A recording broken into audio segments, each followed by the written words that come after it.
Hello, everybody. Welcome back to Anglo Election Insights, where today something a little bit different. Obviously, we've just had the news this week that the Liberal parties and national parties were unable to come to an agreement to form a coalition while in opposition this cycle, and thus they will sit in the federal parliament as separate parties. So this throws up a lot of potential for some interesting combinations if this split lasts. So what I wanted to do was have a look at the kind of potential electoral impact of the split and see, or just have a talk about how things could potentially play out in the future. So what I've got here is, in the dark shaded colours are the seats which the Liberal Party and the National Party actually hold, and then in the lighter shadings, these are the seats, and this is all kind of more regional rural seats, of course, with some outer suburbs. These are the seats in the lighter shadings where one of the parties, either the Liberals or the Nationals, form like the main kind of opposition in that particular seat. So, for example, the Liberals hold the seat of Durack, but they are the main challenger in the seat of Indi. And obviously the Nationals, they hold the seat of Mallee, and they're the main challenger in Calais. So this video is going to examine how those combinations could potentially change if the coalition fails to reform at some point in this electoral cycle. Now, I want to talk a little bit briefly about what the impact of this split could be politically. And I think it has drawbacks as well as, being potentially like a good choice for both parties. For example, I think that the parties being separate allows them to work a little bit better with the Labor Party and with the rest of the crossbench. And some voters that maybe would have voted Nats but didn't like Dutton, or would have voted Liberal but didn't like the Nats, maybe some of their like insecurities about voting for one of the coalition parties could be lessened a little bit. So that's one way it could play out. I also think that separately the Nats and the Libs can actually cover like a broader ideological space. So the Nats can probably start reclaiming some of the ground lost by the coalition to the minor right, particularly One Nation, whereas the Liberals they're sort of free to go ahead and look into their issues with metropolitan voters, particularly with female voters, multicultural voters, and perhaps like older and wealthier voters as well. And then in doing so, they might be able to like wedge Labor a little bit more successfully.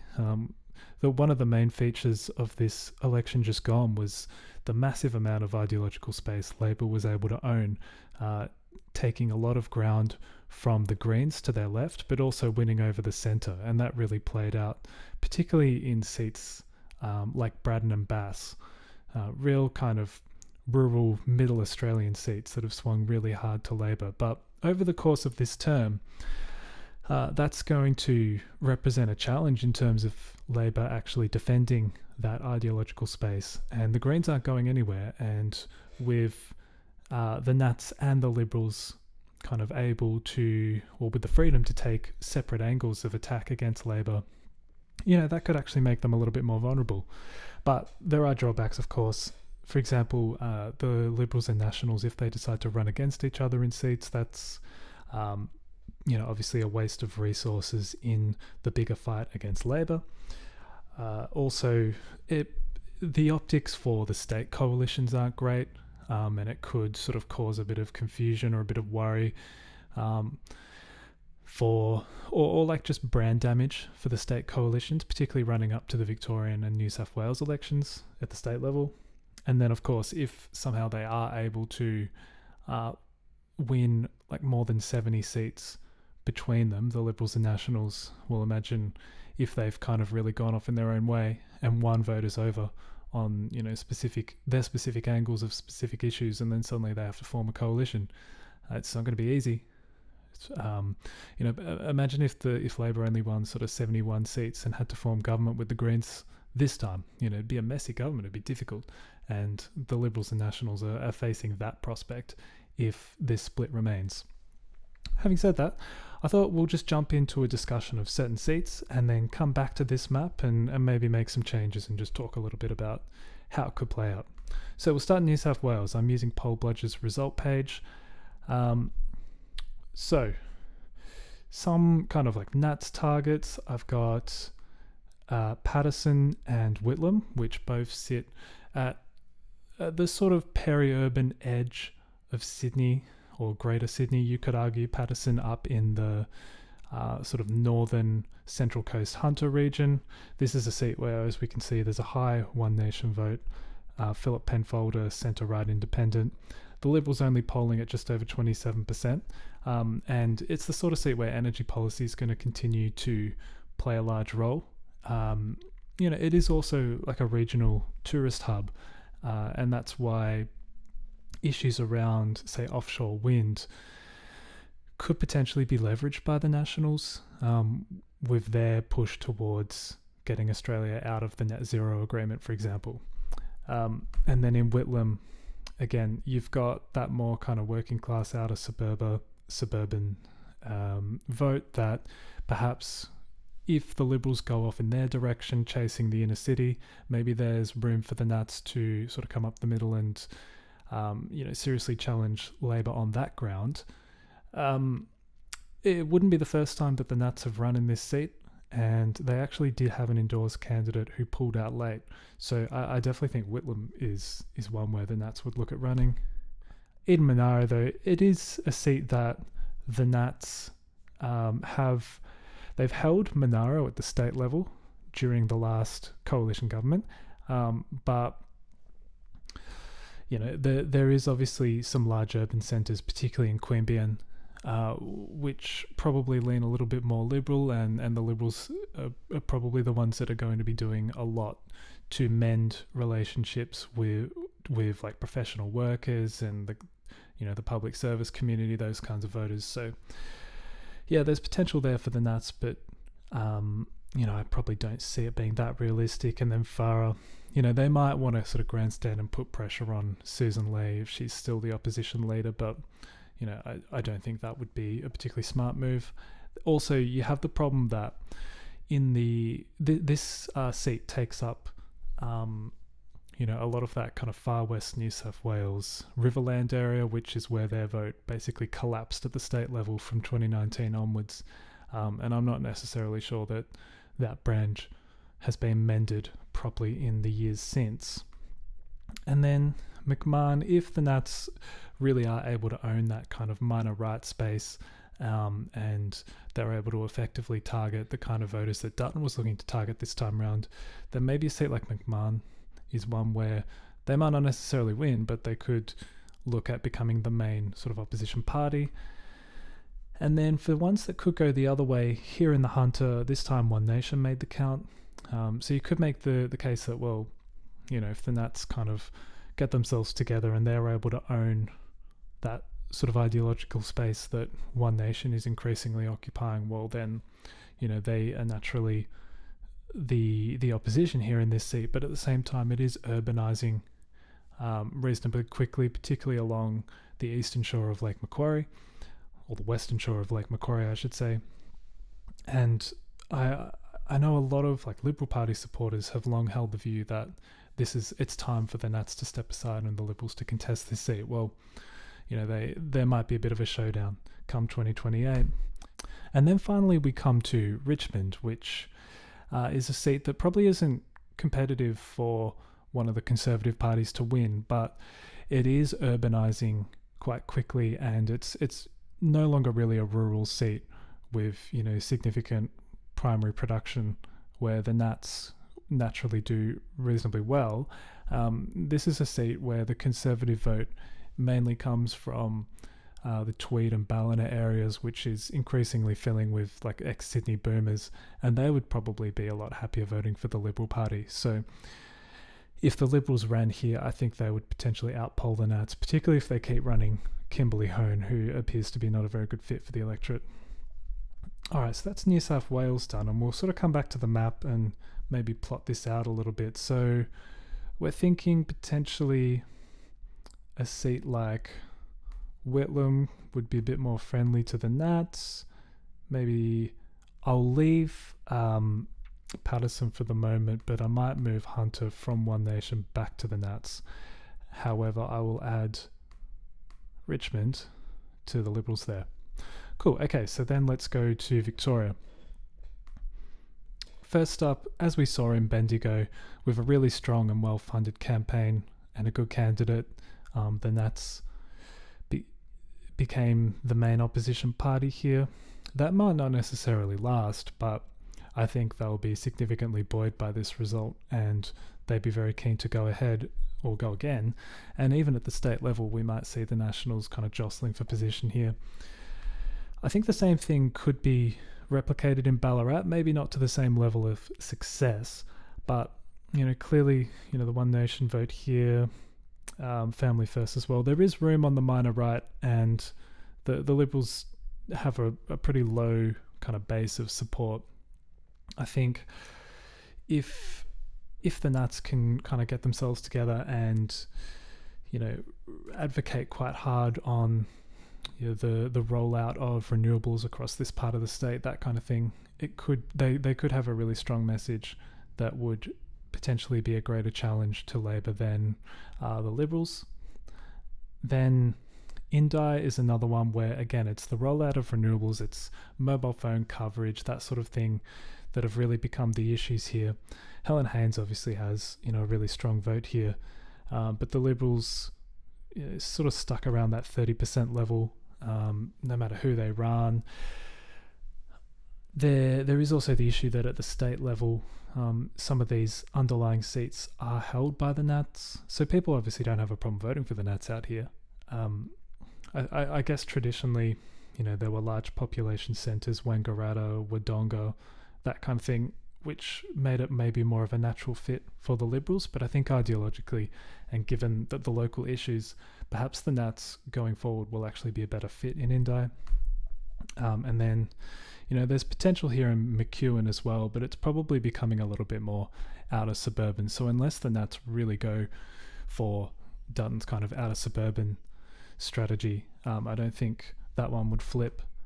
And then here in Wannon and Monash, these are proper kind of regional rural seats, but traditionally in Victoria, like the southern part of the Great Dividing Range tends to be Liberal, and the north tends to be Nationals. So I guess north of the divide, you've got more sort of smaller towns, and it's wheat and cropping, really sort of agrarian parts of the state, whereas when you go south, you've got the larger population centres such as Warrnambool, and also it's more dairy country, which I don't know the full history of it, but for some reason that has always been like Liberal country, and then when you go into the proper like cropping farming districts, that's when it becomes Nats. With Dan Tehan as the member, there's no like danger of this one flipping from Liberal to Nats, I would argue, but at the same time, I did find it curious that he didn't seriously contest for the leadership. I'm not like, I haven't done all my reading to really know why, but there could be like a defection risk because of the underlying issues similar to a seat like Indi. Probably not, but just throwing that one out there. Same thing here in Monash, high sort of minor party vote in terms of like sort of more right-leaning minor parties, enough to give the Nats a bit of a springboard if they're able to claim that ground. And you can see the Liberal votes just below 32% there. But again, this is more traditional Liberal territory. And I guess, with both of these seats, you sort of have to ask yourself, well, what about the underlying party structure? Do all the Liberal booths, all the Liberal like branches, do they suddenly just swap and become Nats branches? There's a little bit more to it than just the allegiance of the kind of former coalition partner changing that you would have to consider. So we'll go to WA, which this is fascinating because the Nats seem to make significant gains here. So looking at O'Connor, you can see they polled 13%. Durack polled 13.5%, and all swings to them. Bullwinkle, the big one. This particular seat has like only a small sort of rural orientation. A lot of it is very suburban, but then of course Mia Davies being a pretty high profile candidate, but nearly 16% of the vote there. And then Pearce, again, I've thrown in some outer suburban seats. This would potentially be one that they'd target. And then Forrest, you can see the Nats did run, but they didn't do nearly quite so well, just under 5% there. And that probably reflects that it's more that sort of older retiree kind of community down there. It's not the same as those like proper rural, like primary industry, agricultural regions that fill up seats like O'Connor and Durack.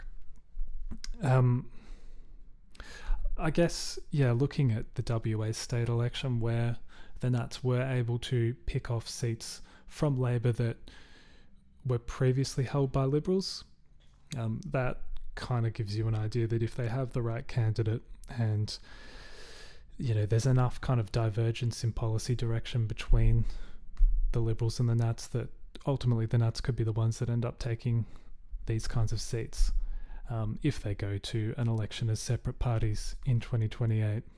But those two in particular, the big regional seats, will be the ones I'd be looking at.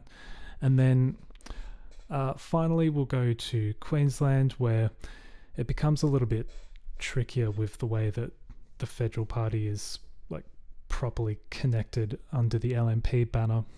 But Blair might be one where there's a high minor party right-wing minor party vote, which, with the Liberals only sort of polling just under 28%, maybe there's potential there.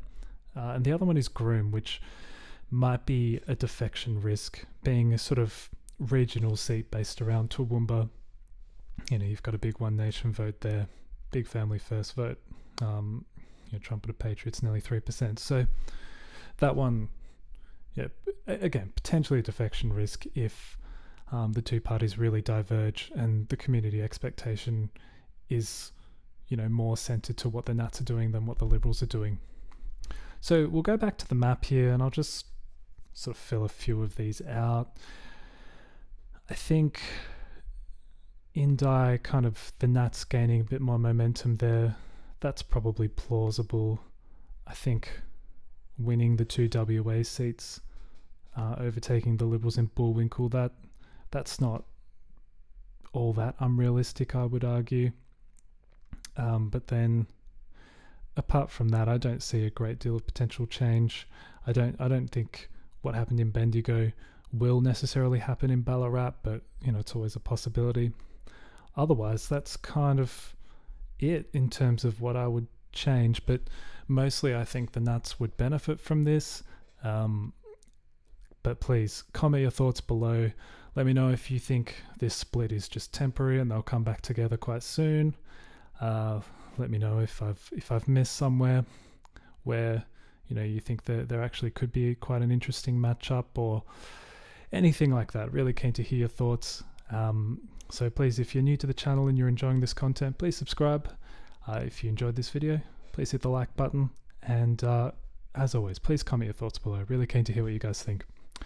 All right, thanks everyone. I'll be back with more videos probably next week. But for now, see ya.